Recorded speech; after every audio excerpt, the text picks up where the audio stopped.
Good day, ladies and gentlemen. Miracle Boy Boxing. I'm your host, Hosting Cruz, and I'm going to talk about the main event last night between Mark Magsayo and Brandon Figueroa for the interim belt at 126 pounds. Main champion is Ray Vargas, and that fight was to determine the number one contender to fight Ray Vargas. Brandon Figueroa got the win by this unanimous decision in a really, really competitive fight.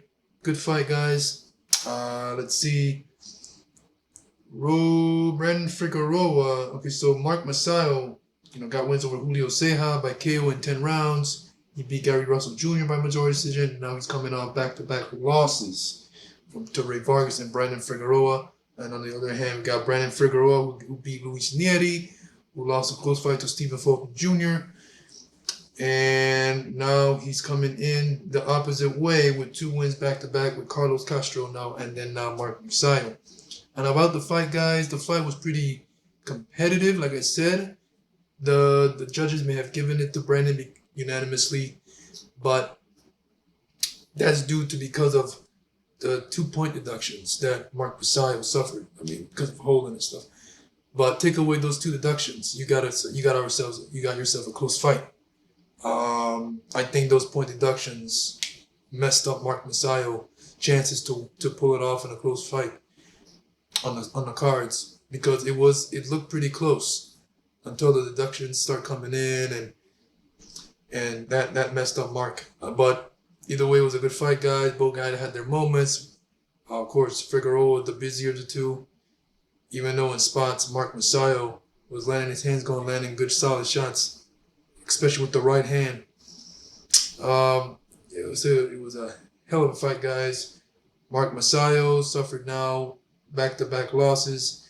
And he's still young, but one thing about having a loss is, having a loss is one thing, but coming up back-to-back losses is kind of hard to come back from, like position-wise in rankings. Like, okay, you're gonna have to work your way up even harder than taking a loss, because now you have 2 losses back-to-back. So it's definitely time to go back to the drawing board and figure out what your next move is.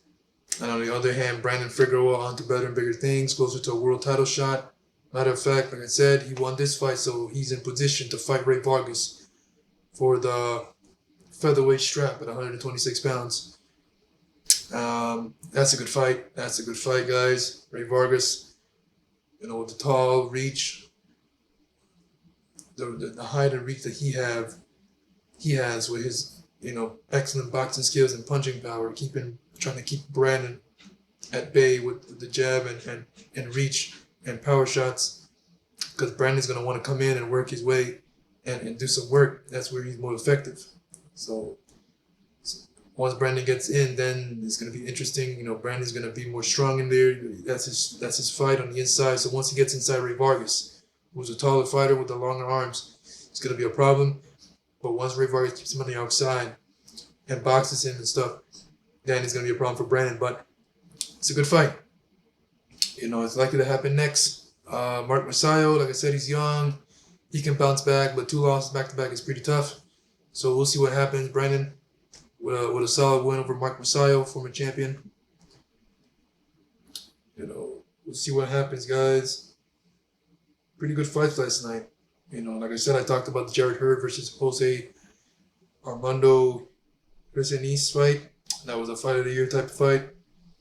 And then we had the main event between Brandon Figueroa and Mark Magsayo. That was another high action fight. So we'll see what happens, guys, with the future of Mark Magsayo, and we kind of know the future of Brandon Figueroa already, because he's likely in position to fight Ray Vargas. So we'll see what happens on that. And yeah, that's it. Until the next video, guys. Miracle Boy Boxing. I'm your host, Hosting Crew. Don't forget to like and subscribe to my channel. And I'll see you guys next time. Peace.